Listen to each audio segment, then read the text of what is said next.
Silenciamos los micrófonos, por favor. Vale. No, ¿por qué? Alejandrita.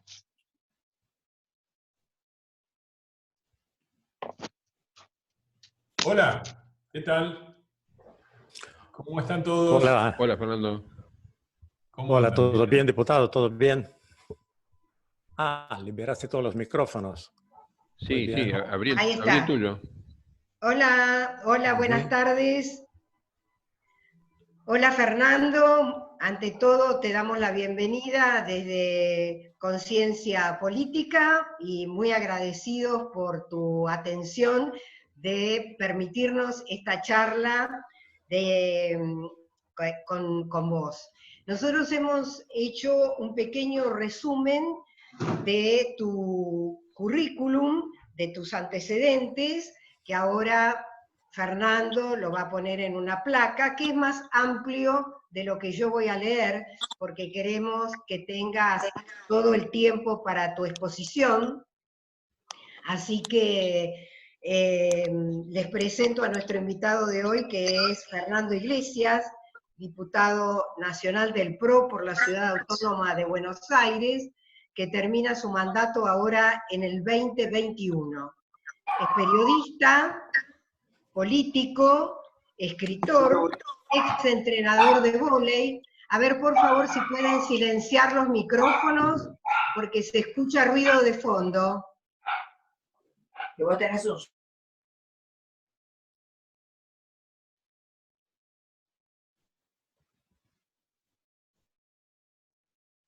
Mora, y ahora vamos a pasar a comentar algunos de sus proyectos, muchos de los cuales coinciden justamente con nuestra línea de trabajo que desde ya ponemos a disposición de Fernando.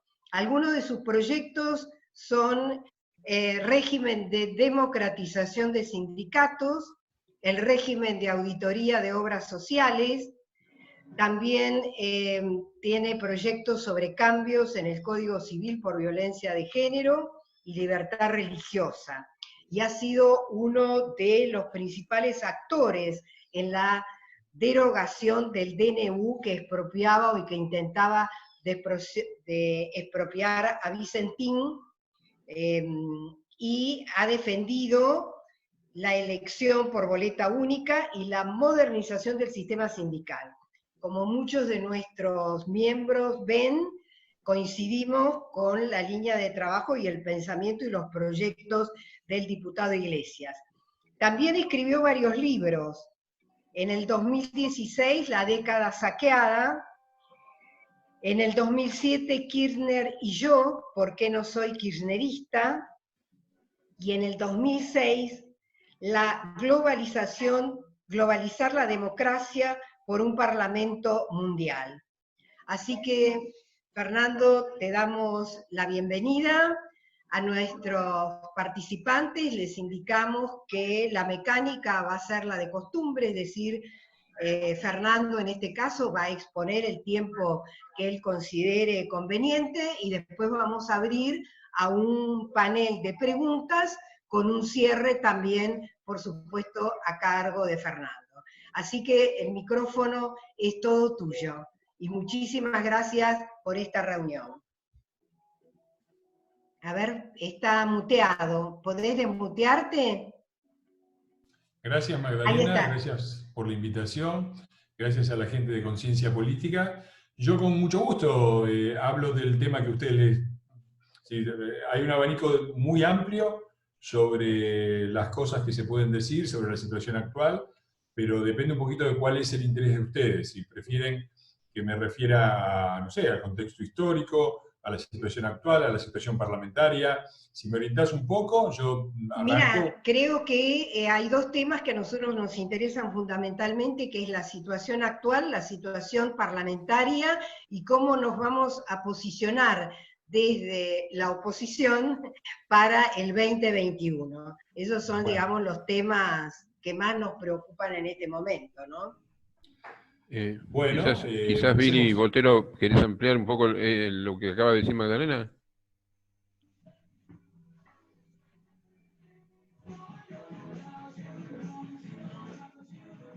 Sí, No, no espera se le que escucha. desmuteate vos, porque yo estoy tratando de desmutearte de acá y no puedo. Ahí está. No. Bueno, dejémosle Bueno, al invitado que sí, comience, sí, sí, sí, después perdón. en las preguntas volvemos al tema. Adelante, Fernando. Bueno, ¿qué les puedo decir de la situación actual? Creo que estamos en una crisis que tiene 4 enormes dimensiones. La económica, la sanitaria, la de seguridad y la político-institucional. Y es difícil encontrar cuál es la más grave. Este gobierno llegó, me parece, ya con un problema serio en su estructura, que es lo que en un momento algunos llamaban doble comando. Yo lo veo más bien como un comando unificado, pero con aristas de disputa por el poder muy serias, y me parece que desde que llegó hasta ahora no ha hecho más que confirmar los peores pronósticos en el sentido de su incapacidad de gestión, de su falta de compromiso con las cuestiones concretas y su afición por la propaganda. Lo que realmente hacen bien es la propaganda, y confirmando además que en el centro de esta alianza política entre Cristina y Alberto, que hasta pocos años atrás la acusaba de corrupta, decía que era una traidora a la patria por el pacto de impunidad con Irán, y una semana antes de aceptar la candidatura presidencial decía que Cristina tenía que ser la candidata o irse a la casa porque él no quería ver que se repitieran los errores del pasado y que hubiera un títere en la Casa Rosada y el poder en el departamento de Uruguay y Juncal. Una semana después fue candidata. El centro de todo esto y el porqué de todo esto es que claramente este gobierno está basado en un pacto de impunidad, cuyo primer punto y prioridad absoluta es que la señora Cristina Kirchner desarme todas las causas y se garantice impunidad no solamente en este periodo, para lo cual parece estar bastante garantizada, porque es difícil pensar que siendo vicepresidenta vaya a terminar en prisión cuando no fue a prisión siendo simplemente senadora y teniendo 5 prisiones preventivas dictadas y una confirmada por la Corte Suprema. Así que ella la impunidad la tiene garantizada por estos 4 años, y lo que está buscando es impunidad para el futuro, ¿no? Y ahí viene el proyecto de reforma de la justicia. Así que eso, creo que estamos en una situación de enorme gravedad desde el punto de vista económico. Es la caída más grande de la historia, y aunque la presenten de muchas maneras, cuando uno mira para atrás, estamos batiendo y vamos a batir todos los récords de otro gobierno peronista, el de Duhalde, del 2002, que a su vez batió todos los récords de otro gobierno peronista, que fue el de Isabel en 1975, el Rodrigazo. Los que ya tenemos unos años lo recordamos bien. Eso en lo económico. La situación es crítica y es falso la visión del gobierno de que todo se debe a la pandemia. No hay más que comparar la caída del PBI de Argentina con la de los demás países de la región para ver que hay una parte que sí se debe a un efecto casi inevitable de la pandemia que ha azotado todo el mundo, y otra parte es la pésima gestión que han hecho ellos y que está garantizando no solo efectos inmediatos de caída del PBI, sino efectos a largo plazo, porque hay cosas que son difíciles de reparar. Cuando vos tenés una empresa como Mercado Libre, cuyo valor de mercado es el doble del ahorro de la deuda que se supone que se hace con este nuevo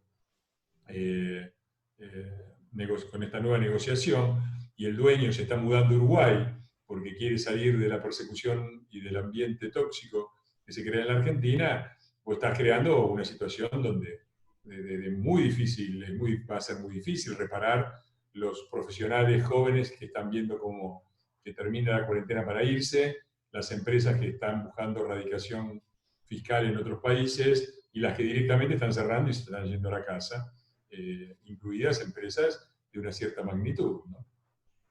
Eso es lo primero, lo económico. Lo sanitario no parece estar para nada claro. Se suponía que esta cuarentena era un tiempo provisorio, yo lo he llamado en un artículo que escribí en La Nación hace ya 2 meses, porque salió en mayo, hace más de 2 meses, que el título era "La cuarentena es un recurso escaso". Está claro que uno no puede vivir en cuarentena y por lo tanto hay un tiempo limitado. Nosotros se suponía que íbamos a estar 1 mes, 2 meses para preparar el sistema sanitario y después teníamos que enfrentar la subida de la curva, tratar de que la curva fuera lo más chata posible, todo lo que... Pero la idea de que vamos a estar... La única forma de oponer es estar en cuarentena y que vamos a una especie de cuarentena eterna es desconocer la realidad de las cosas, ¿no? Eso es imposible, eso nos condena a terminar de destrozar la economía y con impactos en la sanidad peores que lo que se quiere evitar, ¿no? Recordemos, para poner una cifra, que de enfermedades respiratorias mueren generalmente ligadas a la gripe y a complicaciones de la gripe, mueren 30.000 personas por año en el país, de manera que está bien la preocupación, nadie quiere que haya muertos, todo lo que se puede hacer está muy bien, yo llamo siempre a tener la mayor prudencia, a respetar todas las leyes de distanciamiento social, pero pensar que vamos a estar en una cuarentena eterna es una locura con consecuencias. Y la verdad, gastaron ese recurso escaso que era la cuarentena, ya lo gastaron todo, la gente no da más, la economía no da más, no hay forma de... Es decir, ya cuando tienen que sacar un decreto que dice que va a ir a prisión, con prisión de 2 años para quien realice una reunión familiar, en un país donde los presos son liberados para no correr riesgo de cuarentena, es de un nivel de, ya es un libreto de Tato Bores, ¿no? Así que la situación sanitaria para nada está clara, llegamos hasta acá, estamos agotados, y el invierno recién empieza y la curva se va para arriba. No se sabe muy bien si achataron la curva o simplemente la postergaron, porque es lo que acaban de hacer con la deuda, ¿no? No achataron la curva, sino que la postergaron. El próximo gobierno va a heredar una situación tan complicada desde el punto de vista de la deuda, o más complicada que la actual. Entonces es un cuento de nunca acabar. Economía, sanidad, seguridad, ni hablar. Está explotando el Gran Buenos Aires y todas las semanas tenemos noticias todos los días tenemos noticias de agresiones en las que en la mayor parte de ellas aparecen implicados gente que estaba presa y que salió por una medida de los jueces y favorecida desde el gobierno. Están las disposiciones de Pietragala, la participación del Ministerio. Es inútil que ahora digan, no, son los jueces, ¿no? Han sido ellos. Y bueno, estos miles, el otro día me discutieron la cifra, dije, bueno, díganme ustedes la cifra. Yo puse la cifra de 4.300, que era la que logré, 4.300 presos liberados desde el principio de año. Me dijeron, no, digo, bueno, ¿cuántos miles son? ¿Cuántos son? ¿3.000, 2.000? Todos los días hay uno en un episodio de alta violencia. Crisis de seguridad muy clara, con un comando partido, en donde por un lado está una ministra de Seguridad, que mañana vamos a tener en la Cámara, la Friedrich, que tiene una línea zafaronista y una incompetencia absoluta en temas de seguridad, y por el otro lado tenemos el Rambo nacional, que es Bernie, que es un gran comentarista, se pasea por ahí mostrando armas que hace pasar por armas largas, después me explicaron que no era así, pero lo único que hace es hacer lo que hacen ellos, propaganda, porque el Gran Buenos Aires es hoy un polvorín, ¿no?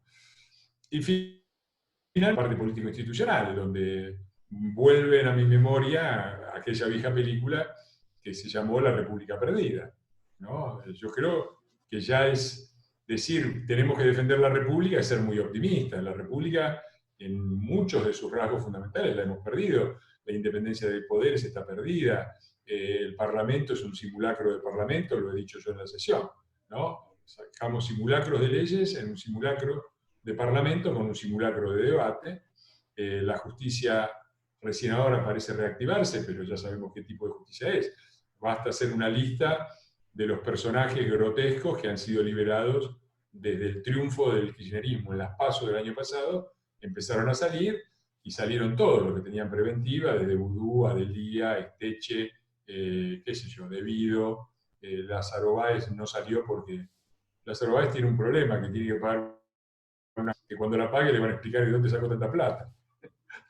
Así que es otra paradoja de este sistema medieval peronista, como lo llamo en mi próximo libro. Aprovecho para hacerle la publicidad que sale ahora a fin de mes.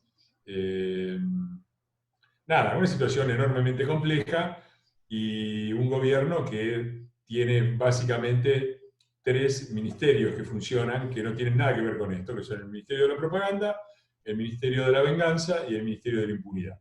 En eso son implacables, en eso son organizados, en eso van para adelante, en eso y en el aprovechamiento individual de los recursos del Estado, evidentemente son maravillosos, son extraordinarios. Lástima que no atiende ninguno de esos ministerios las emergencias que tenemos, que son la económica, la sanitaria, la de seguridad y la institucional. ¿Qué puede hacer la oposición? Bueno, creo que es lo que estamos haciendo, de diferente manera, algunos con más mérito, otros con menos mérito. El peronismo arma siempre un rejuntado, una alianza en la que entran los que los iban a meter presos con los que iban a ir presos. Ahí están todos juntos, ¿no? Los que denunciaban a unos como traidores a la patria y los traidores a la patria, todos juntos. Entonces arma un partido catch-all, como se dice en... Cualquiera que quiera estar conmigo me viene bien, desde Milani hasta Eve de Bonafini, todo el mundo adentro y a sacarse fotos todos juntos. Y eso obliga a que del otro lado también tenga que haber una coalición, porque ni el PRO por sí solo, ni la Unión Cívica Radical por sí sola, ni mucho menos la coalición cívica, ni mucho menos los partidos más chicos que forman parte de Juntos por el Cambio, podría significar una alternativa de poder. Por lo tanto, tenemos que estar juntos, y por lo tanto estamos juntos los que podemos. Algunos con una visión más crítica del kirchnerismo y del peronismo, entre los que me cuento, otros con una visión menos crítica, algunos con gestión, es decir, gestionando, con la difícil tarea de gestionar general adverso, y enfrente esta banda de fascinerosos, que es hoy el gobierno kirchnerista, y por otra parte, gente que tiene diferentes orígenes. Algunos son más liberales, otros son socialcristianos, otros son socialdemócratas. Si queremos realmente defender la República, tenemos que estar juntos, aceptarnos en nuestra diferencia y tratar de ver cómo constituimos una oposición y a la vez mantenemos la unidad.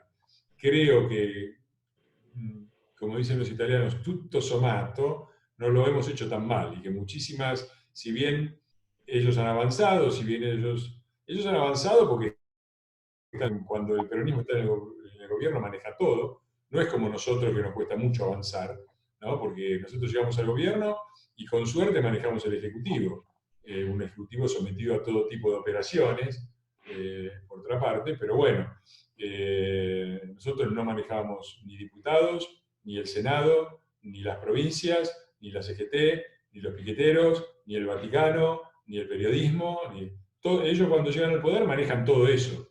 Entonces, claro que han avanzado, pero también han tenido derrotas importantes que los han obligado a dar marcha atrás, ¿no? De esta semana es... Hola. Sí. Hola, Dieguito, ¿cómo estás? Luis A ver, Alberto, hay un micrófono. abierto. Hay un micrófono abierto. Sí. Ahí está. Ahí está. No, digo que esta semana, por ejemplo, han retirado el decreto de expropiación de Vicentín, ¿no? Sí. Esa Sí. ha sido una victoria de la oposición. Y cuando digo la oposición, me refiero tanto a los ciudadanos que salimos a la calle, me incluyo, como a la oposición que dimos muchas batallas dentro del ámbito institucional. Lo mismo con el decreto a las grandes fortunas que iban a tener que pagar todos los que tuvieran un departamento de 3 ambientes. Lo mismo con muchas otras medidas. Recuerden que la cuarentena empezó con una amenaza de estatización de los recursos del sector privado para manejar desde el gobierno los respiradores, bueno, eso tampoco salió. Bueno, todo eso no es que dieron un paso adelante y tuvieron que retroceder porque sí, fue porque hubo una oposición que, como dije antes, con mayor o menor convicción, menor o mayor mérito y con diferentes concepciones, dimos la batalla, y sobre todo porque hubo mucha gente que salió a la calle, a los cacerolazos, fue otra victoria también, ¿no? El plan de liberación de presos, en principio, abarcaba 6.000 y se paró más o menos por la mitad, porque hubo un cacerolazo muy fuerte y ellos tuvieron que rebobinar. Así que yo creo que no hay que desesperarse, hay que tener paciencia histórica, como decía Carrió en un momento, y paciencia histórica no quiere decir sentarse a esperar que pasen las cosas, significa estar activos, estar atentos, seguir movilizándonos, seguir luchando como podemos dentro del marco institucional, sin desesperarse ni resignarse. Me parece que estamos dando una pelea. Por primera vez, un gobierno no peronista sale, cumple, muchos creen, ellos han logrado instalar una visión derrotista del gobierno de Cambiemos que yo no comparto. Nosotros fracasamos solamente en la economía y solamente en la economía de bolsillo, porque en la economía macroeconómica, en la parte macroeconómica, tuvimos que hacer como pudimos, yo todo bien, pero tuvimos que hacer la mayor corrección macroeconómica de la historia argentina sin un shock y sin un colapso. Porque las anteriores se hicieron, pero se hicieron con hiperinflación, con saqueos en el 2001, caída de gobiernos, con la tablita de Martínez de Oz y guerra en Malvinas, otros, con el Rodrigazo en el 75, y nosotros hicimos una corrección macroeconómica en términos de déficit fiscal, de déficit comercial, de corrección de los precios de las tarifas, que eran como las anteriores al Rodrigazo, de corrección de los términos de intercambio, es decir, el atraso cambiario, que era similar al de la convertibilidad.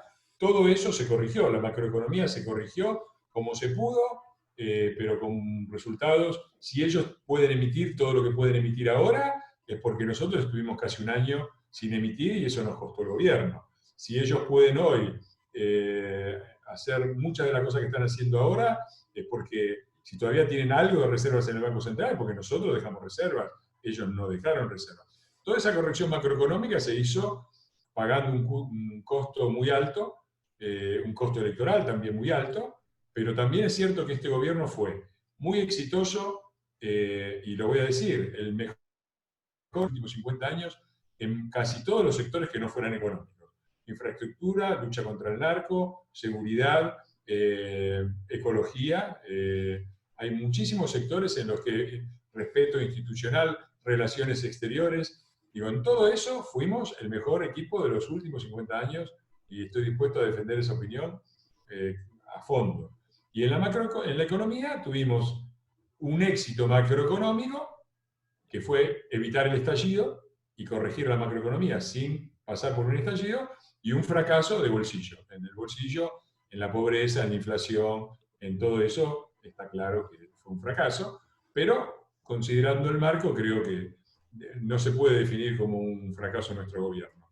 En el medio de todo esto también hay dos elementos fundamentales, que es el primer gobierno civil no peronista que termina su mandato en 91 años, no es poca cosa, y que, como dije, con un déficit fiscal del 7%, que en Argentina siempre significó el estallido completo y el colapso, sin que el país estallara. No son cosas pequeñas. Y la última es que dejamos 41% de los votos y una ciudadanía que nos acompañó a pesar de la situación económica difícil y que sigue esperanzada y activa y que está ahí exigiéndonos que seamos oposición y que defendamos a la República.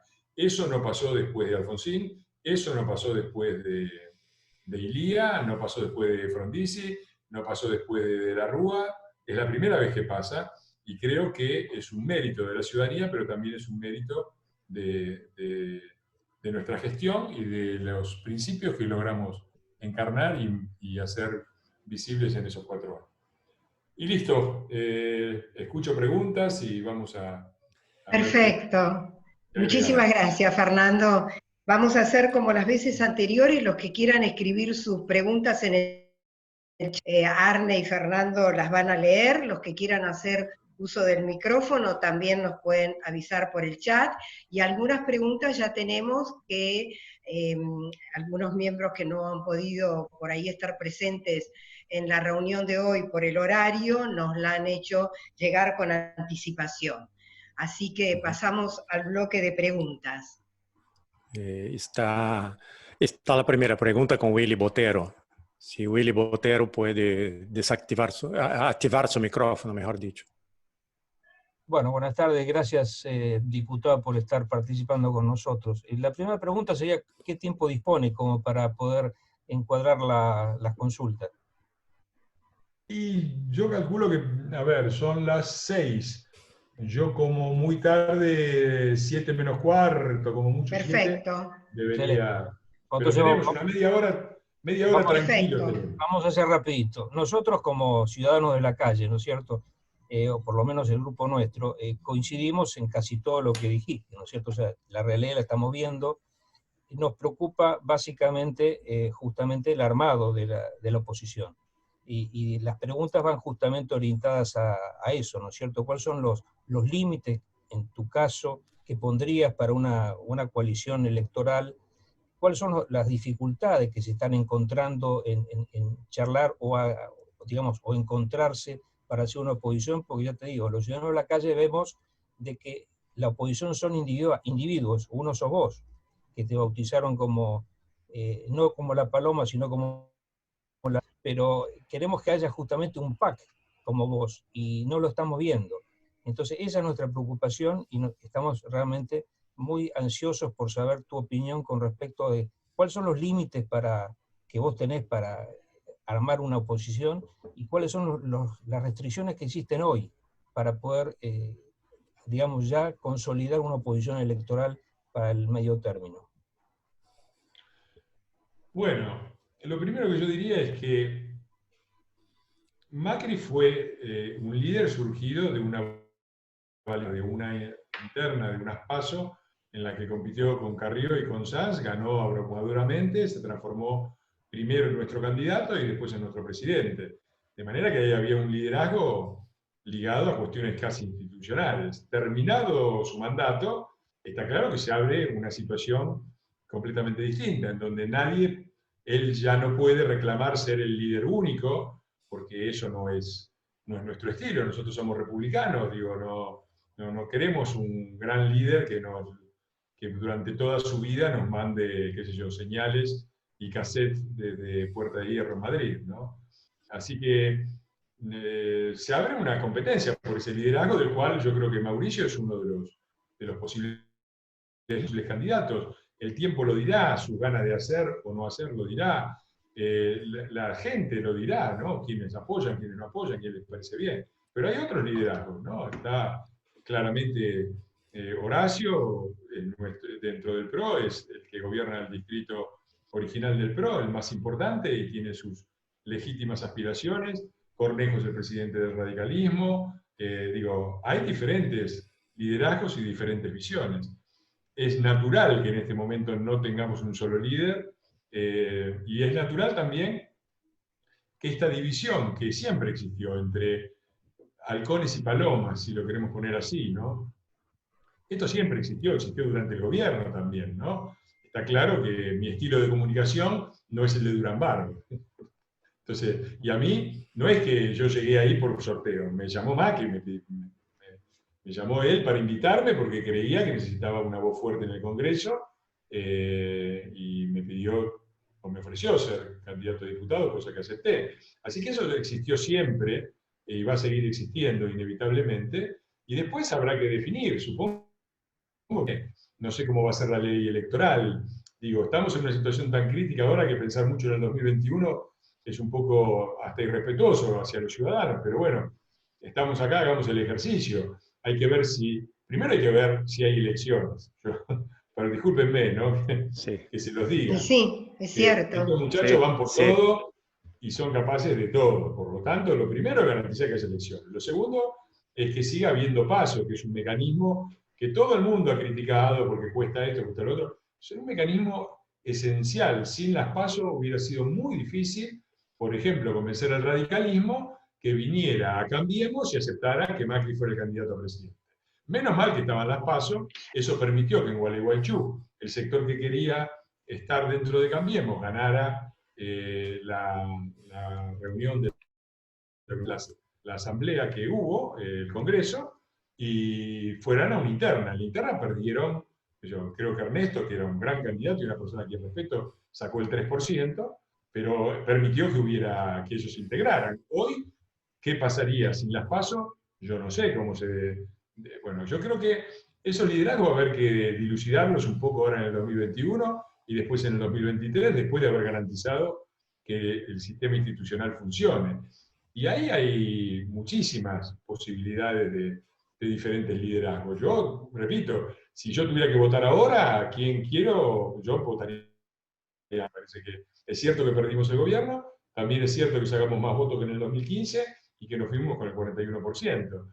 Y me parece que desde el punto de vista de una constelación de valores y sobre todo de una experiencia de gobierno, ¿no? Yo lo escucho hoy a Mauricio mucho más duro, mucho más consistente y mucho menos acuerdista, por decirlo así, que antes, ¿no? Pero bueno, eso tendrá que decidirlo entre los ciudadanos de la mejor manera que podamos.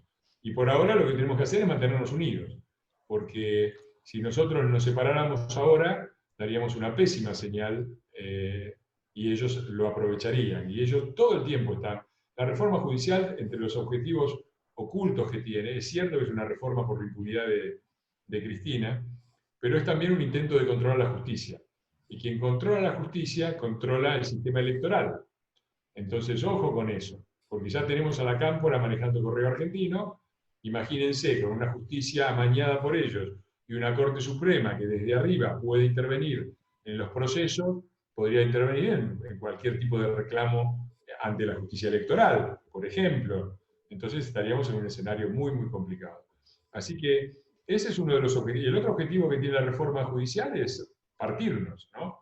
Hacer que esta diferencia entre halcones y palomas se manifieste institucionalmente en una ruptura que nosotros tenemos que hacer todo lo posible para evitar, siempre que evitemos también la reforma de la justicia, que sería un retroceso definitivo, me parece, en la arquitectura institucional del país. Tema, Sí. Fernando, además de la Cámara del Crimen, ahora se acaba de expedir hace unos momentos la Cámara en lo Civil y Comercial, también rechazando el proyecto de la reforma de la justicia. Sí, está muy bien. Me parece que ellos no han calculado también esto, ¿no? Una parte del cálculo que han hecho es, pensaron, creo que la oposición iba a ser más blanda, no es así, ya hubo un comunicado oficial de Cambiemos firmado por todas las principales figuras, halcones y palomas, todos juntos, diciendo no, es el momento de una reforma de la justicia, es una locura que en el medio de este pandemonium nos pongamos y no lo vamos a avalar, no lo vamos a permitir, hasta donde nos den las capacidades institucionales.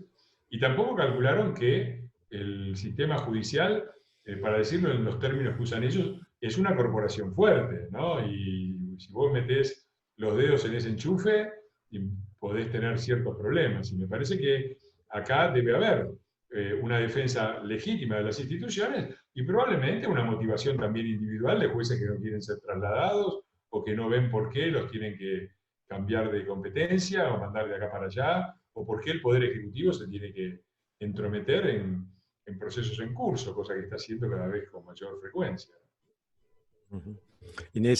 También en ese mismo tema, diputado, tenemos una pregunta de Francisco González Borrega. ¿Qué puede pasar en el tratamiento de la reforma judicial en diputados? Bueno, lo primero es que nosotros tenemos decidido no prorrogar el protocolo. Eso es un tema de cualquiera que conozca la mecánica parlamentaria sabe que las sesiones virtuales significan un quórum casi automático, porque permiten, normalmente hay un ausentismo normal, fisiológico, del 5 y el 10%. Si vos tenés que juntar 129, el 10% son 12 diputados que en una sesión presencial normal no vienen porque tuvieron un problema, porque se enfermaron, porque se enfermó alguien de la familia, porque por lo que sea, siempre hay un ausentismo. La sesión virtual soluciona este problema. Nosotros hemos tenido las últimas sesiones con una promedio de asistencia de 250. Normalmente, en las sesiones normales que duran 12 o 14 horas, es difícil a veces mantener el quórum, que es 129. Hay 10 diputados, y los demás están en los despachos, o se fueron a dormir, o bueno, todos conocen el mecanismo habitual del Congreso argentino y de todos los congresos, porque eso es así en todos lados. Entonces, lo primero que para mí es que nosotros, las sesiones virtuales fueron una concesión que la oposición hizo al oficialismo atendiendo que estamos en una situación de emergencia y que podía haber situaciones de emergencia económica y emergencia sanitaria que justificaran sesiones virtuales en las cuales se sancionaran leyes en las cuales nos pusiéramos previamente de acuerdo. Ese fue el acuerdo y fue razonable. Yo ya la última vez estuve se discutió en el bloque y yo estuve absolutamente en contra de darle estos 30 días. ¿Se decidió de otra manera? Bueno, me la banqué, ahora basta, ahora se terminó. Porque primero, ellos han violado los acuerdos de 1000 maneras. Administran las sesiones según el capricho de la señora reina Cristina y el vizconde Sergio de Mazaraza, que hacen lo que te mutean el micrófono, te terminan la sesión, hacen lo que se les ocurre. Primera violación. Segunda violación, metieron en consideración leyes que no tienen acuerdo, que estamos de acuerdo en tratar el tema como la moratoria, pero no teníamos acuerdo. Entonces, eso había que solucionarlo antes, y la solución era muy simple, porque el consenso quiere decir todos, no mayoría. La regla de consenso es la unanimidad, no la mayoría. Y después me dirán que es antidemocrático. Bueno, entonces no pongas consenso, poné mayoría, ¿no? Entonces, ellos metieron la ley de moratoria con el artículo 11, que es el artículo de Cristóbal López, que le da amnistía fiscal y amnistía penal, y terminamos haciendo lo que habíamos prometido no hacer, intentando discutir como si fuera una sesión normal, en una sesión virtual, y votar como si fuera una sesión virtual. Bueno, eso era violatorio del acuerdo, tenían que ser temas acordados en los que no hubiera debate, en los que estuviéramos de acuerdo y que la oposición estuviera de acuerdo en sancionar esas leyes como apoyo a un gobierno que podía tener una emergencia económica y sanitaria. Eso ya lo violaron. Si vienen con la reforma judicial, violan el segundo, que es solamente temas que tengan que ver con la emergencia económica y con la emergencia sanitaria. Entonces, yo creo que eso no se puede permitir, creo que hay un acuerdo muy fuerte en el interbloque para no permitirlo, y será problema de ellos cómo llaman una sesión presencial y cómo juntan el quórum. Y nosotros nos vamos a resistir a tratar la reforma judicial en estas condiciones, y una reforma judicial que pretende mejorar la justicia poniéndola en manos de los mismos que hicieron el desastre que hicieron en el Senado desde 1983. Sobre la moratoria, el artículo que le da ese beneficio a las empresas de Cristóbal López, ¿se puede pedir inconstitucionalidad de ese artículo o se puede cambiar ese artículo de alguna otra forma, bloquearlo de alguna forma? Bueno, yo creo que no, porque esto obviamente va a Senado, y en Senado ellos tienen los números más cómodos que si es pasible de constitucionalidad, eso probablemente haya en la sala abogados que lo puedan decir con mayor propiedad que la que tengo yo. Mi opinión es que no, pero es una opinión de un lego. Tenemos una pregunta de Edgar Domínguez. Edgar, ¿puedes activar tu micrófono? Muy buenas tardes. Bueno, primero agradecerle a Arné la invitación y bueno, mucho gusto, diputado nacional. Mi consulta es sencilla. Si usted ve, vislumbra un esquema de bipartidismo, pero no de más acentuado a coaliciones, por un lado el PJ, el kirchnerismo, y que entendieron que si van por separado pierden las elecciones, como sucedió en el 2015 y en el 2017, por lo tanto armaron un frente en el cual ya quedan unificados e incluso vienen de esta manera votando en el Congreso. Y por el otro lado, en el cual estaríamos nosotros, el PRO, la UCR, el ARI y el resto de los partidos, si realmente está unificado esa coalición, ese frente, o quiere unos pasos para que se depure y se ordene la oferta electoral. porque de otra manera también iríamos fragmentados. Por lo tanto, le das más chance que ellos se ordenen y vuelvan a ganar las elecciones de medio término, las que sigan. Bueno, nosotros tenemos que estar juntos, sobre todo en el 2023, que es la presidencial. Pero repito, cualquier forma de división hoy sería vista como una debilidad también desde el punto de vista parlamentario, por ejemplo, en donde tratamos de votar lo más juntos posible. Por ejemplo, con el tema de la moratoria, había quienes, como yo, queríamos votar en general la ley negativo, oponernos. Había quienes querían votar a favor, y se acordó ir a la abstención y votar todos juntos en la abstención, cosa que se hizo. Después lo mismo pasó con teletrabajo. Yo hubiera votado en contra. Como la mayor parte del bloque votó a favor, me abstuve. Después te lo facturan esto. Te dicen, ¿por qué no votaste en contra? Bueno, porque también la unidad es una señal de unidad, es importante también. En 2021 son elecciones legislativas. Es importante, pero no es definitivo un error en este sentido. Yo creo que la forma razonable va a ser mantener, como estamos manteniendo, la unidad y definir en las PASO las candidaturas, definir primero las candidaturas por partido. Hay que ver dentro del PRO, hay diferentes sectores, diferentes pensamientos, diferentes afinidades. Habrá que definir nuestros candidatos, después ver cuáles son los de la Unión Cívica Radical y la Coalición Cívica. Yo creo que hay que ampliar la... Yo creo que el principal desafío es el de representación. Tenemos un 41% que nos ha votado y una ciudadanía que sale a los banderazos y a los cacerolazos, y nosotros hemos representado eso. Cambiemos no es más que la expresión institucional, política, de una rebelión antipopulista que recorre la Argentina desde 2008, cuando el campo se rebeló y dijo a manos rodillas.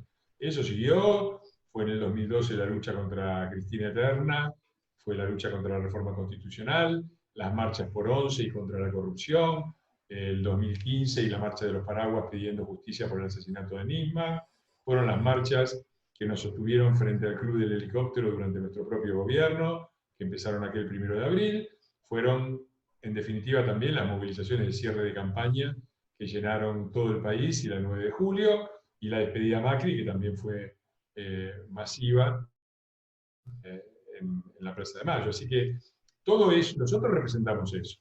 Claro, Si nosotros creemos que vamos, ahí voy al tema específico, si nosotros creemos que vamos a ampliar haciendo rosca política y trayendo a Juancito y a Pedrito, que vienen con no sé cuántos votos, lo vamos a equivocar. Nosotros tenemos que representar, y tenemos que representar primero a nuestros votantes, al 41%. Yo veo mucha preocupación de algunos dirigentes por los que no nos votaron. Yo estoy preocupado por los que nos votaron primero, ¿no? Primero hay que representar a ellos. Si somos eficaces y logramos que no tenemos miedo y que queremos volver a ser gobierno, y que queremos ser gobierno para ir más allá y ser más decididos de lo que fuimos, creo que lo vamos a lograr. Si empezamos con debilidades, si empezamos a ver fulanito y sutanito, y empezamos a ver cómo armamos la pata peronista, ahí me parece que nos perdemos. Yo estoy a favor de la incorporación de todas las personas que sean republicanas, honestas y quieran venir. Son todos bienvenidos. Creo que si hacemos un esfuerzo, más bien yo lo centraría más en incorporar una pata liberal más que una pata peronista. La pata peronista, ya tenemos un montón de peronistas, me parece muy bien, ¿no? Inclusive en posiciones institucionales importantes, como Piquetto, que acaba de ingresar a la AGN, como Ritondo, que es el jefe de bloque, como Álvaro González, que es el vicepresidente de la Cámara. Digo, ya tenemos, ¿no? Lo que necesitamos para mí es que haya más liberales. A mí me gustaría mucho que estuvieran ellos, Lo Pérfido, Ricardo López Murphy. Me parece que es esa la puerta que tenemos que... Después cada cual tiene su opinión, ¿no? Y veremos cuál es la que predomina. En esa puerta que se tiene que abrir, usted dijo, son bienvenidos si vienen, pero hay un esfuerzo del lado de Juntos por el Cambio de buscar atraerlos al frente. Hay. Perfecto. Ok. Muy bien.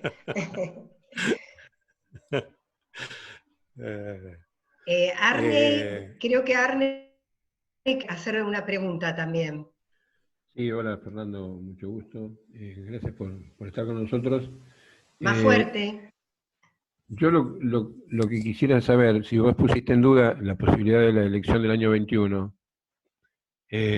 ¿cómo estamos viendo esta cosa? Porque si en el 21 no vamos a elecciones, la cosa se agrava, pero si en el 21 llega a ganar el kirchnerismo, es la última elección. Y yo creo que cuando hablamos, dándole otro matiz a la pregunta, cuando hablamos de incorporar a los liberales, yo entiendo por liberales a aquellos que son libres pensadores, que entienden que la libertad de los individuos es fundamental. No me interesan los liberales extremos económicamente, donde dicen que todas las cosas, o sea, tenemos que tener un pensamiento donde seamos liberales, pero contemplemos el aspecto social del tema, porque más que todo en un país como el nuestro, donde tenemos una tremenda carga fiscal con todos los planes sociales, no se puede de un día para el otro terminar con eso. Nosotros estamos trabajando en algunas ideas para avanzar en el sentido de achicar ese peso en el presupuesto. Pero realmente me preocupa que pensemos en los liberales en forma genérica. Habría que definir un poquito más la figura esa y preocuparse por el 21, de ir todos juntos. Si vos tuvieras que dar 5 puntos básicos para acordar una coalición, ¿cuáles serían?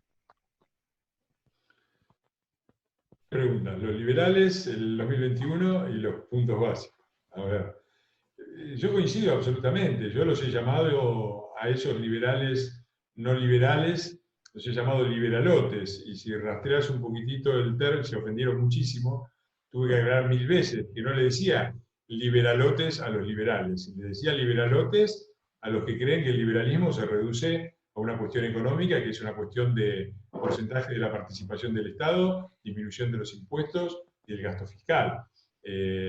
Yo creo que la mayor parte de ellos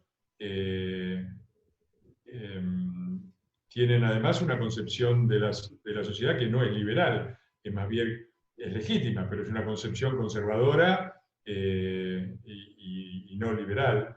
Y además creo que repiten los errores de aquellos a quienes odian, cosa que se sabe desde la época de Heródoto, fue el que escribió que hay que tener mucho cuidado en la elección de los enemigos porque uno termina pareciéndose a ellos. Eso es muy cierto, es algo que yo tengo muy presente cuando critico al peronismo, de tratar de hacerlo sin terminar siendo un peronista al revés. Pero los liberales, los liberalotes, es decir, estos falsos liberales, tienen dos cosas que copian del marxismo y del trotskismo y del populismo. Copian la visión economicista, esta idea que ni siquiera es de Marx. Fui un atento lector de Marx, me he leído casi todas sus obras principales, y sostengo sobre todo la parte liberal. Una vez me invitaron a dar una conferencia sobre autores liberales, un grupo muy liberal, el que ahora dirige Yamil Santoro, que está Darío Lo Pérfido. Dije, yo voy con mucho gusto. ¿Y qué autor vas a elegir? Marx. Y fui con la primera parte del Manifiesto Comunista, que les invito a leer, que es el mayor elogio a la burguesía y su papel en la historia del mundo. La escribió Carlos Marx, primera parte del Manifiesto Comunista. La segunda parte es un desastre, es un horror, y nos sumió en tremendos horrores históricos, pero la primera es maravillosa, léanla.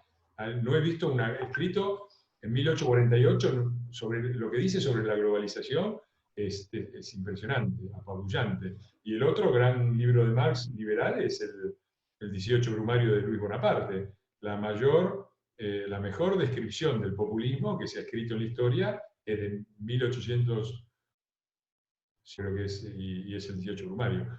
Bueno, los liberalotes se copian el economicismo, que es de Stalin, no de Marx. Es decir, creen que todo es por la economía y que la política es un epifenómeno de la superestructura y qué sé yo. Por eso terminaron siendo liberales con un programa económico dentro de una dictadura. No hay cosa menos liberal que una dictadura. Y terminaron siendo liberales con un programa económico dentro del populismo, con Menem.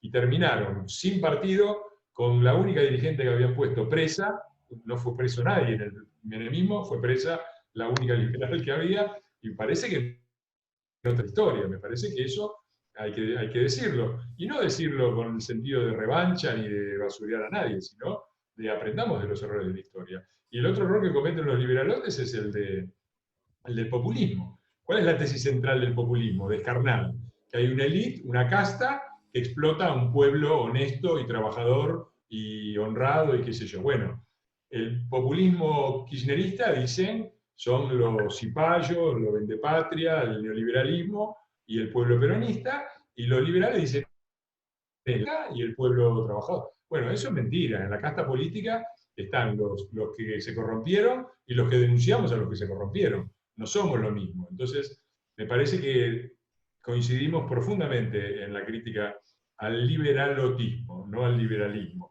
Ojalá hubiera liberales como Alberdi, que me permito recordarles a los liberalotes que fue un diputado de la Nación. Es decir, vivía con la nuestra, como me dicen a mí, por cobrar la dieta que cobro, que es bastante ridícula. Bueno, no entremos en ese tema. ¿Qué más? 2021. Sí, si nosotros queremos llegar al 2023 y llegar al poder, necesitamos hacer un buen 2021. Y además, si queremos poder gobernar, deberíamos poder tener, muchos nos dicen, no hicieron reformas que había que hacer y había que cortar acá y había que cortar allá. Nosotros fuimos con una ley muy chiquitita, que hoy, la de reforma de la fórmula jubilatoria, que hoy es considerada por los muchachos como neoliberal, en aquel momento era neoliberal y ajustista, pero ahora parece que no se puede ni pagar, ¿no? Y yo me acuerdo, casi nos tiraron 14 toneladas de piedra, casi nos prende fuego el Congreso. Digo, fuimos con la reforma laboral también, hubo una reforma laboral. Fuimos con nuestro proyecto. Lo agarraron en el bloque de senadores del PJ y dijeron, por acá esto no pasa. Vayan y hablen con la CGT. Agarramos, lo llevamos, hablamos con la CGT, tuvimos 2 meses del proyecto que nuestro, que era así, quedó una cosita así chiquitita, y dijimos, bueno, mejor esta cosa chiquitita que nada. Vamos con esto. Fuimos, el señor Pablo Moyano, que es de todos esos delincuentes el más notorio y más violento, dijo, no, esto la CGT nunca lo va a aprobar, va contra los intereses de los trabajadores, y el bloque del Senado del peronismo dijo, si la CGT no está de acuerdo, nosotros no lo votamos, y se acabó la reforma laboral. Entonces, a ver, ¿ustedes no, por qué no sacaron la reforma laboral? Porque es así. Porque para poder evitar eso tenemos que controlar por lo menos una de las cámaras, y para lograrlo en el 2023 hay que empezar en el 2021, si no estamos en el horno. Así que me parece que sí, que es una elección crucial, como todas en Argentina, porque como vivimos al borde del abismo, todo lo que hagamos es decisivo para saber si nos vamos a caer o no. Diputado, ya que hablamos de sindicatos, usted hizo ya proyectos de democratización del sistema sindical. ¿Cuáles medidas se deberían tomar hoy para modernizar el sistema, en su opinión? Bueno, son muchas. Algunas básicas es que la afiliación y el pago de cuotas no sea compulsiva, ¿no? La segunda es que es una cosa difícil de legislar. ¿Por qué? Porque si uno es republicano, entiende que el Estado no puede meterse en el funcionamiento civiles de ciudadanos que se agrupan como trabajadores y deciden qué estatutos se dan y cómo funciona la comisión directiva. Eso, desde un punto de vista liberal, es una intromisión del Estado dentro de la autonomía ciudadana y de la sociedad civil. Así que es complicada, la cosa ya de por sí es complicada. ¿Cómo la resolví yo? Yo la resolví, a mí me cargan mucho porque dicen, el profe de vóley. Bueno, yo fui profe de vóley, no, fui entrenador internacional de voleibol, gané varios campeonatos argentinos, trabajé en Italia y en España, que son campeonatos hiperprofesionales, me iba muy bien, ganaba 3 o 4 veces, no, ahora debo andar por 5 veces lo que gano como diputado nacional, hasta que un día tuve la mala idea de volverme al país. Así que, pero algunas cosas aprendí que las federaciones deportivas son todas núcleos de malandras. Lo de Grondona no es una casualidad, y el nivel de corrupción que hay en la FIFA no es una casualidad. Es porque son entidades de segundo grado. ¿Eso qué quiere decir? Que se elige, no sé, al presidente de la Federación de Voleibol de la provincia de Buenos Aires y a los de cada una de las provincias, pero el presidente de la Asociación Nacional nunca lo elegían los afiliados, lo elegían los presidentes ya elegidos. Obviamente, el que salía elegido era el más rosquero, el que lograba tener más poder, más plata para sobornar un voto, o podía hacer las mejores promesas para el futuro, y después se pagaba con campeonatos inexplicables que se jugaban en lugares inauditos. Bueno, lo mismo en chiquito, en el voleibol argentino, que pasa en la AFA, que pasa en la FIFA y que pasa en los sindicatos. Lo mismo pasa. Todo el mundo elige al secretario del gremio, y los secretarios de los gremios después eligen a Moyano y a estos muchachos. La forma es democratizarlo. La forma es que haya representación de las minorías en el consejo directivo, cosa que no hay. La forma es que las elecciones de los gremios y después CGT sean supervisadas por la justicia electoral y no por el propio sindicato o por la CGT. Todas esas son reformas que hay que hacer. La forma es que haya un corte a los mandatos, 4 años con una reelección y basta. El problema es que desde el Estado vos no podés reglamentar eso. Entonces yo encontré una fórmula en mi proyecto que es la siguiente. El Estado no obliga a los sindicatos ni a la CGT a tomar alguna de estas medidas. Yo quería, por ejemplo, que el secretario general de la CGT no lo votaran los gremios, los secretarios generales de los gremios, sino los afiliados. Que todos los afiliados a los gremios que forman parte de la CGT votaran a ver quién era el secretario general. Yo recuerdo que Moyano dijo que quería una vez que un trabajador fuera presidente de la República Argentina, y yo le contesté que yo quería que hubiera un trabajador que fuera secretario general de la CGT, que empezáramos por ahí y después veíamos el resto. Se enojó mucho, me lo mandó a decir por su hijito Facundo en la Cámara. Pero bueno, eso no se puede imponer, no se puede imponer. Entonces lo que yo decía es, esto es un país democrático y republicano. Las reglas que rigen para la democracia republicana de representación de las minorías, de caducidad de los mandatos después de 2 mandatos, tienen que ser las mismas que se aplican a la CGT y a los sindicatos. Si los sindicatos no quieren, está muy bien, pero entonces el Estado le corta todo tipo de subsidios, le quita las obras sociales, arréglense. Si el Estado va a colaborar para que ellos subsistan, ellos tienen que aceptar las reglas de un Estado republicano. Ese es el truco que está puesto, creo que es la originalidad de mi proyecto de ley, que es distinto a los demás, que son en ese sentido burdos, porque son intervenciones del Estado con buenas intenciones que no se pueden aplicar porque son inconstitucionales. Vos no le puedes decir a un grupo de trabajadores que se organizan para hacer un sindicato cómo tienen que elegir las autoridades y los periodos de caducidad, ¿no? Sería lo mismo hacerlo con las provincias. Estaría muy bien poner un límite a Infran, pero no se puede. Entonces, bueno, habría que buscar un mecanismo de ese tipo. Ese proyecto, por supuesto, era un proyecto que yo presenté con la esperanza de que tuviéramos un segundo mandato. Era inviable en el primer mandato. En un segundo mandato, si llegábamos bien, manejando una Cámara, podíamos por lo menos pelearla y lograr algunas reformas. Lamentablemente, duerme el sueño de los justos y por lo menos hasta 2023 creo que va a seguir durmiéndolo. Okay. Tenemos una pregunta de Gerardo Casarello. ¿Puede activar el micrófono, Gerardo? Gerardo, ¿podés desmutear tu micrófono? Porque no te podemos escuchar.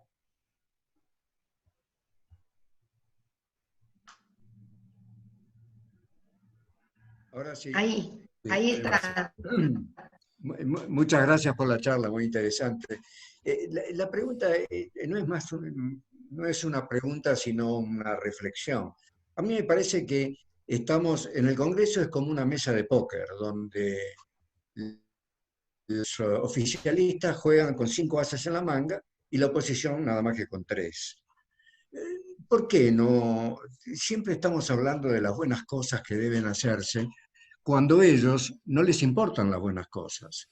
Todo lo que hacen lo hacen para sus propios intereses, sin importar realmente el interés de la ciudadanía o del país.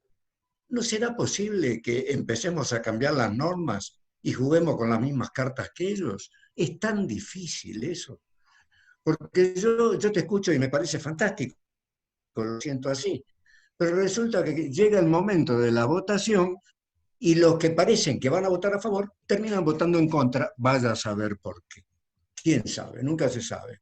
A mí me da la impresión de que el proyecto este de modificación de la justicia, si no lo paramos a tiempo, el año que viene perdemos como en la guerra, porque entonces ellos van a poder de alguna manera manejar, como vos bien dijiste, la justicia electoral, y ahí van a hacer lo que quieran con las elecciones. La elección del 23 es muy lejos.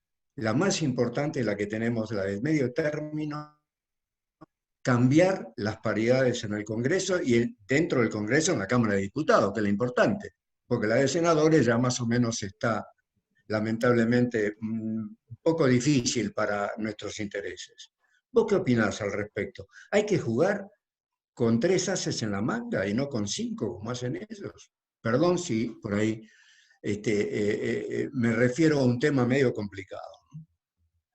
No, hay varias cosas para decir. La primera, gracias por la pregunta, Gerardo, pero la primera es, ¿qué quiere decir? ¿No? ¿Qué quiere decir jugar con 5 ases en la manga? Yo diría esto. No creo que se pueda construir una república con métodos no republicanos. Nosotros no somos ellos, y si nos transformamos en ellos, se termina transformando esto en una lucha de bandas. Creo que el mejor ejemplo es lo que pasa a veces en la policía o en las fuerzas de seguridad, y los muchos episodios, hay películas a granel, de grupos que salen desesperados porque la mafia controla una poder con métodos mafiosos, con escuadrones de la muerte. Eso nunca termina bien, eso termina en la violencia. En la violencia ganan los malos, no ganan los buenos. La ley de la selva beneficia siempre a los leones, nunca a las gacelas, y por lo tanto es nuestro interés mantener el marco republicano y dar la disputa en el marco republicano y aceptar las derrotas, y cuando los muchachos vienen con 5 ases en vez de 4, bueno, hay que denunciarlos denunciarlos. Yo en estos últimos meses firmé 4 denuncias penales, de manera que no es que tenga una posición blanda, pero me parece que hay que dar la pelea en el marco republicano, y acá voy confirmando la profecía de que terminamos pareciéndonos a nuestros enemigos. Lo dijo el general muy bien. El general dijo, dentro de la ley todo, fuera de la ley nada. Y yo creo eso. Si lo que vos me estás diciendo es que dentro del marco de la ley juguemos más duro, juguemos más fuertes, yo no tengo, ahí voy a Gandhi, sé el cambio que quieres ver en el mundo. Bueno, yo soy la oposición que quisiera que fuera toda la oposición. Entonces ahí no me tienen que convencer a mí, ayúdenme a convencer a los que no son tan firmes a la posición más dura y a jugar dentro de la ley todo. Ahora, fuera de la ley nada, porque no sirve, porque termina peor, y porque cada vez en la Argentina un sector creyó que se podía establecer la democracia violando la regla democrática, por ejemplo con golpes de Estado, eso en el largo plazo, que para empezar fue criminal en la acción, pero además tuvo consecuencias en el largo plazo desastrosas. Si los muchachos todavía están ahí, es porque logran, a pesar de todas las barbaridades que han hecho, ponerse todavía en... O sea, vos le decís, ustedes se robaron el país. Y dice, ustedes no bombardearon la Plaza de Mayo. Ustedes no dieron el golpe del 55, el golpe del 76, lo desaparecieron. Todo eso es un gran argumento que yo discuto en el libro, es todo falso. Digo, hay como argumentar, pero una vez, como me decía un amigo mío, el que explica, un entrenador de voleibol, yo aprendí mucho en el voleibol, él decía siempre, el que gana festeja y el que pierde explica. Y el que explica pierde. El que tiene que explicar ya perdió. Ya está en la defensiva y tiene que explicar que no fue él, que en realidad, y que esto y que lo otro. Entonces nosotros no podemos, tenemos que defender la República, no a la violencia, no a la corrupción, no tenemos que hacer otra cosa.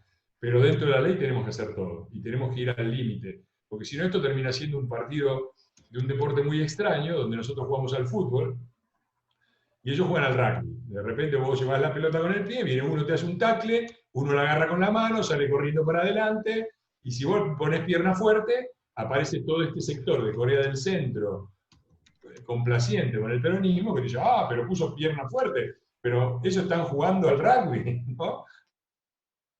Pero tu tono es excesivo. ¿Cómo vas a escribir un libro que sea es el peronismo estúpido? Bueno, digo, eso no se dicen estúpidos, se dicen narco, traidor, corrupto, traidor a la patria, te voy a meter preso, eso se dicen ellos.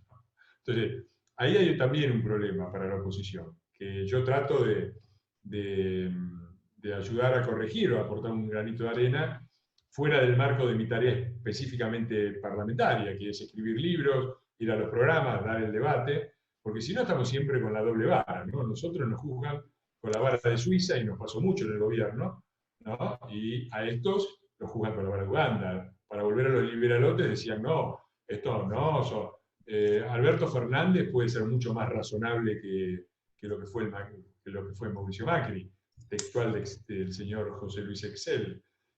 Bueno. Fernando, te recuerdo que Perón también dijo que al amigo todo y al enemigo ni justicia. Con lo cual, Perón está diciendo todo lo contrario de lo que están ellos efectivamente, o la oposición tratando de llevar adelante. Al enemigo, a lo mejor habría que tratarlo con las mismas armas que ellos tratan a la oposición. Estoy de acuerdo con vos, pero me parece que así llevamos 80 años de una república que está pobremente representada. Pero bueno, supongo que yo no diría eso. 80 años en la vida de una república no es tanto, ¿no?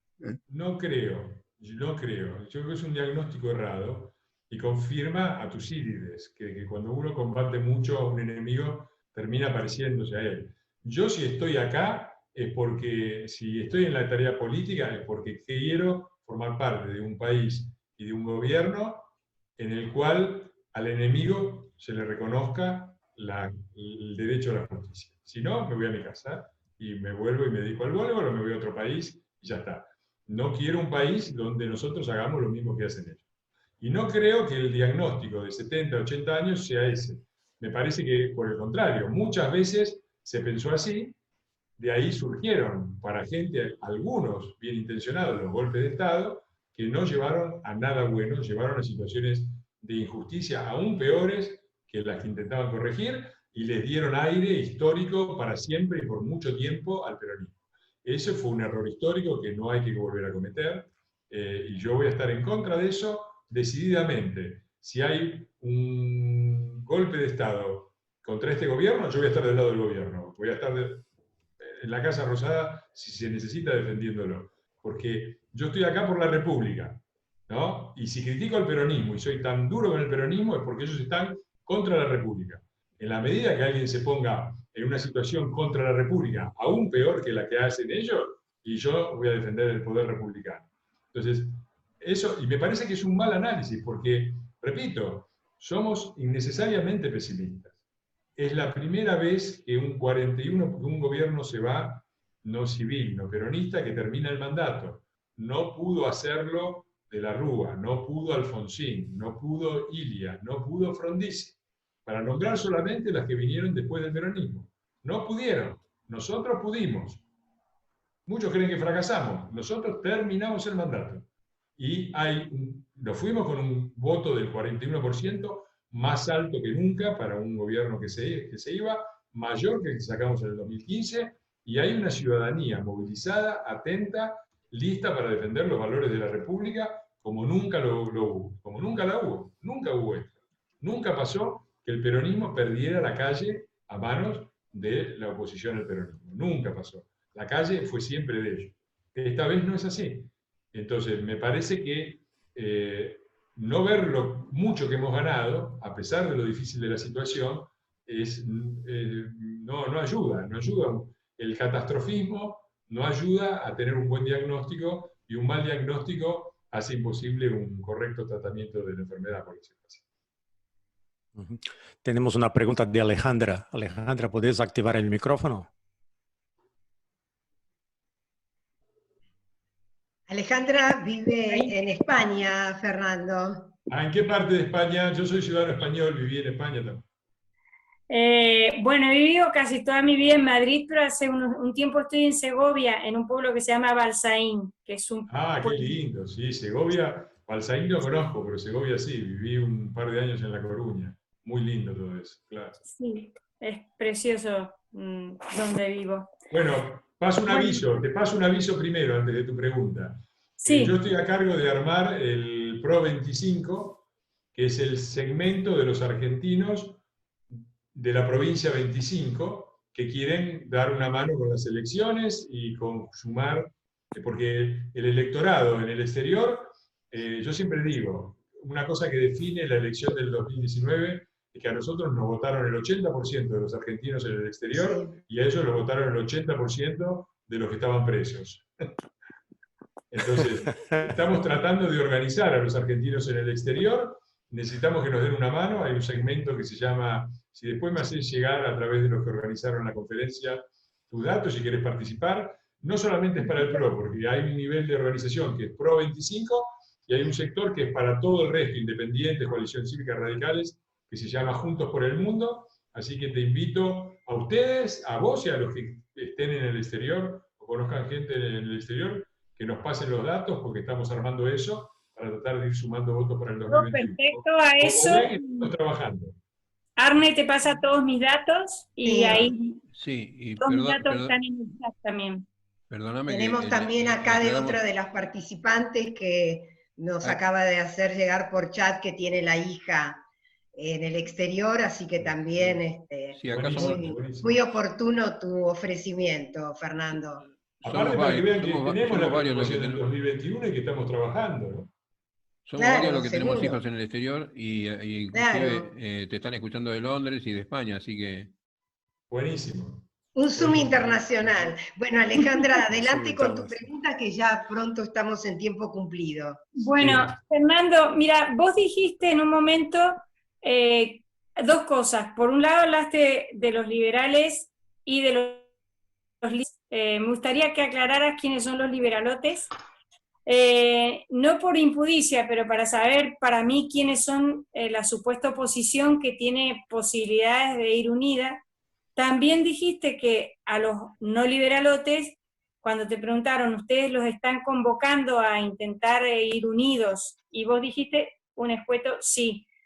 Ese sí es, digamos, ¿cuáles son los límites que ponen ellos o que ponen ustedes, digamos, para que esa negociación fructifique? ¿Dónde está el imposible, el medianamente posible o el posible? ¿Con quiénes concretamente? Porque puede ser una invitación a decir, bueno, únanse a nosotros, o negociación donde, bueno, se va a ceder, ¿no?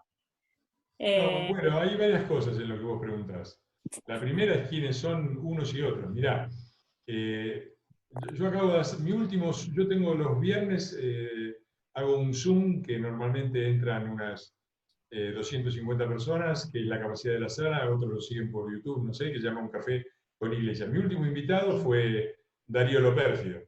Y este viernes, mañana está Juan José Sebré, mi amigo, y que es claramente un pensador liberal. Así que Darío, el año pasado, tenía una candidatura. Y cuando llegó en una elección presidencial, y cuando llegó el momento, se dio cuenta de que le iba a restar votos, que su candidatura podía hacer perder algunos votos a la única alternativa liberal y republicana viable, que era claramente Juntos por el Cambio, y bajó su candidatura. Bajó su candidatura y Macri lo recibió, se lo reconoció y se lo agradeció. Hubo dos, uno que se dice liberal, que es José Luis Esper, y ahí pondría también a Milei y a otra serie de claramente personajes liberalotes, que no tuvieron esa responsabilidad, como no la tuvo tampoco Gómez Centurión. Y la verdad, que se encontraron con el peor de los universos posibles, porque, primero, hay que ver si sus votos fueran decisivos, pero la diferencia entre, en la definitiva, entre Fernández y Macri Pichetto, esos, creo que fueron 2 millones, no sé cuántos fueron de diferencia, no lo tengo ahora en la cabeza, pero si sumás los votos de Labaña, de Esper y de Gómez Centurión, son más que esa diferencia. Eso no quiere decir que todos esos votos hubieran ido, eso no quiere decir, ni tampoco quiere decir que no se puedan presentar, tienen todo el derecho a presentarse, y yo tengo todo el derecho a decir lo que me parece su presentación, en un momento decisivo, pudieron haber sido los detonantes de que estos muchachos lleguen al poder de nuevo, creando un escenario exactamente a contramano de lo que querían, porque el argumento de Gómez Centurión era no al aborto, hay muchísimas más probabilidades ahora que antes, y lo digo yo, voté verde, pero desde el punto de vista de su concepción y de lo que ellos consideran prioritario, también fue una movida estúpida, y no hace falta ni decir, desde el punto de vista de las libertades políticas y económicas, lo que es este gobierno. Nosotros perdimos las elecciones después de un año sin emitir prácticamente una moneda, ahora duplicaron la base monetaria. Entonces, las medidas que han tomado son terribles desde todo punto de vista. Entonces, ¿cuál es la racionalidad liberal de haber presentado esa candidatura y arriesgado? Eso me parece que es una locura, y eso es lo que divide aguas, ¿no? La gente responsable, como Darío, con quien comparto el 99% y los otros con los que no. Y la negociación, bueno, es como la negociación de la deuda, mientras está en curso no se comenta en general, pero no hay mucho que negociar. No hay mucho que negociar. Ellos creo que tienen armado un partido, me parece que tienen que pedir la incorporación, presentarse y tratar de participar si va a haber pasos, y presentar sus candidaturas y ver que la gente decida qué importancia tienen y qué importancia no tienen. Esa es la regla de la democracia. Sobre eso me parece que no hay mucha negociación. Me parece que debería ser así. De oposición interna Cambiemos, yo me voy a enojar mucho y voy a estar completamente en contra, y pero creo además que no la va a haber. Mi opinión es que no la va a haber porque, yo no me paro en la puerta de Cambiemos con el cartel diciéndole acá no quiero peronistas, porque son bienvenidos todos, no hay ningún problema, no me pidan que cante la marchita, eso no, pero bienvenidos son todos. No veo por qué alguien se va a poner ahí a decir, no, liberales no queremos, ¿viste? Acá comisarios políticos no hay, ni queremos que los haya. Muy bien. Bueno, vamos porque ya estamos prácticamente sobre el cierre. Con Carlos Badano. Carlos Badano. Por favor, Carlos. Desmuteate y sé breve porque ya estamos dentro del tiempo que nos pidió el diputado que disponía para este Zoom. Está.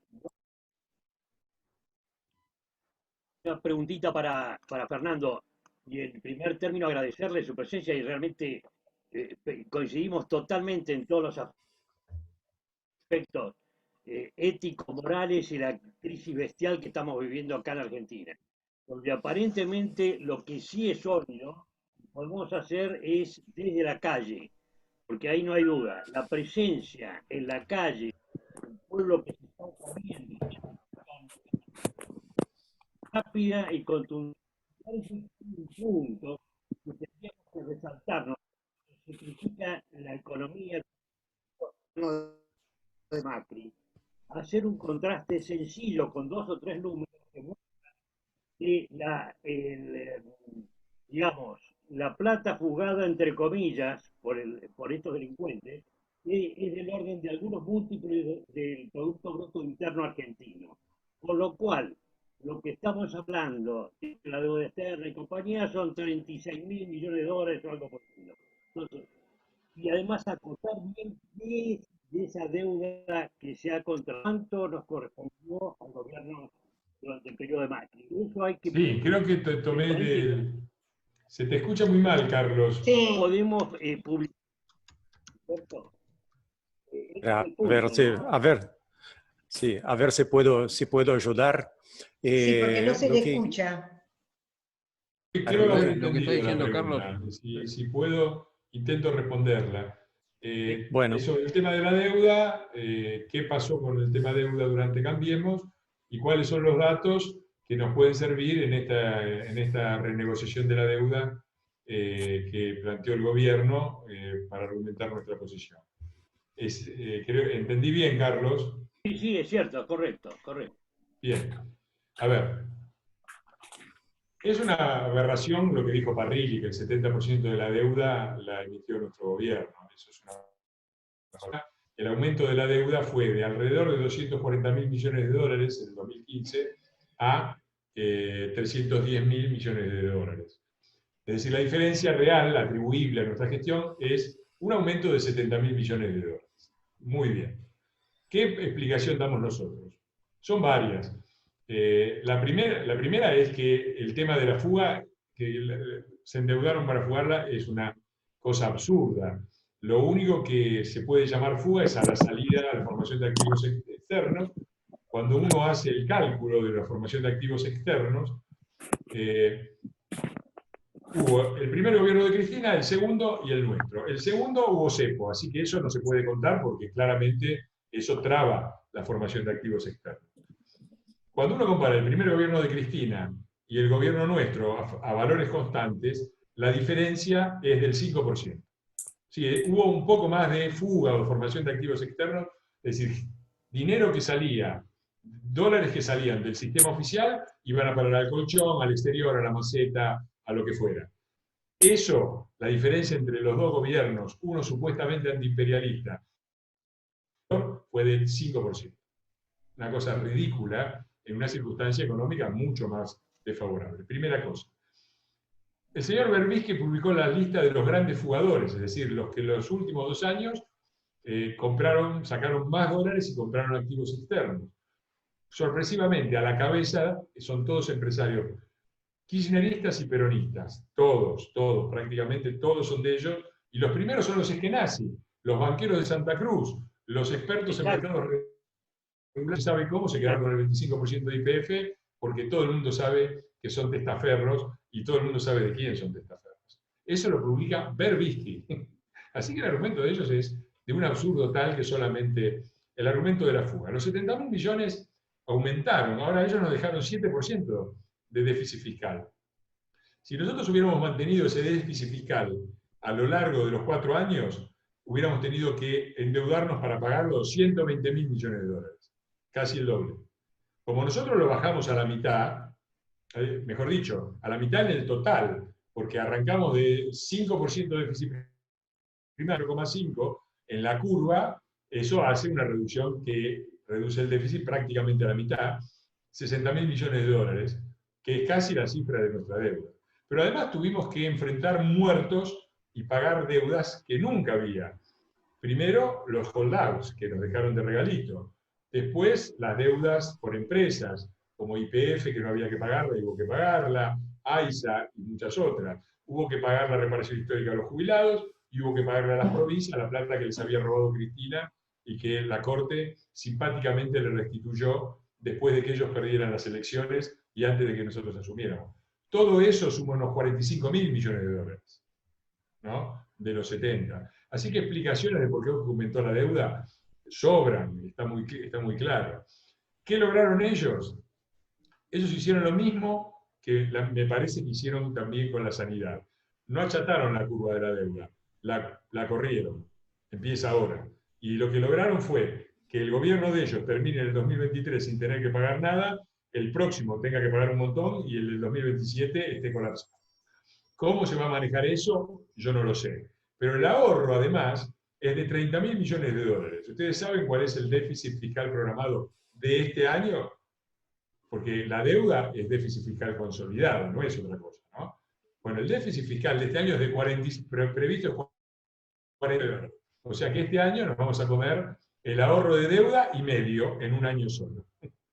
Entonces, realmente, que todo esto sean cifras objetivas y que no estén en el conocimiento público, es una vergüenza. Es una falla de comunicación nuestra y es también que tenemos un nivel de periodismo con loables excepciones desastroso. Porque esto no es que a mí me llama por teléfono Toto Caputo y me pasa los datos. Entro en internet, me fijo, saco los datos, hago 3 cálculos y te armo el libro y te explico esto. Entonces, eso es. Me pedías algunos datos, ahí los tenés, y me parece que estamos en una situación muy complicada por 4 años y después vamos a tener, bueno, va a pasar lo que pasó siempre, ¿no? De 9 defaults, venimos a solucionar el default. La verdad que tuvimos 15 años en default, salimos del default nosotros, volvimos al default con ellos, porque nosotros terminamos el gobierno y no estábamos en default. Ellos nos metieron en el default, nos sacan, y de 9 default argentinos, 8 son peronistas. Bueno, hay poco que agregar a todo esto, pero dato mata relato, excepto para los muchachos. Les tengo que agradecer de nuevo, pero me tengo que ir porque ya tengo que estar entrando al otro Zoom inmediatamente. Está bien. Bueno. Gracias por las preguntas, fueron muy buenas y me permitieron, espero, aclarar por lo menos lo que pienso. No sé si estoy acertado. Totalmente, además nos encantó tener esta charla con vos, que ha sido muy esclarecedora. No solamente agradecerte esto, también como ciudadanos, acá somos todos un grupo bastante revoltoso, o sea que somos los del banderazo, somos los del bocinazo, así que también queremos agradecerte tu participación como ciudadano en todas esas movilizaciones. Todos juntos vamos a llegar a ser, no sé en qué momento, esperemos que sea lo más pronto posible, un país como el que nos debemos todos. Así que muy agradecido, Fernando. Un aplauso. Muchas gracias. Muchas gracias. Y a no desesperarse. Vamos. Gracias. Muchas gracias, diputada. Muchas gracias. Hasta luego, gracias. Hasta luego. Sí,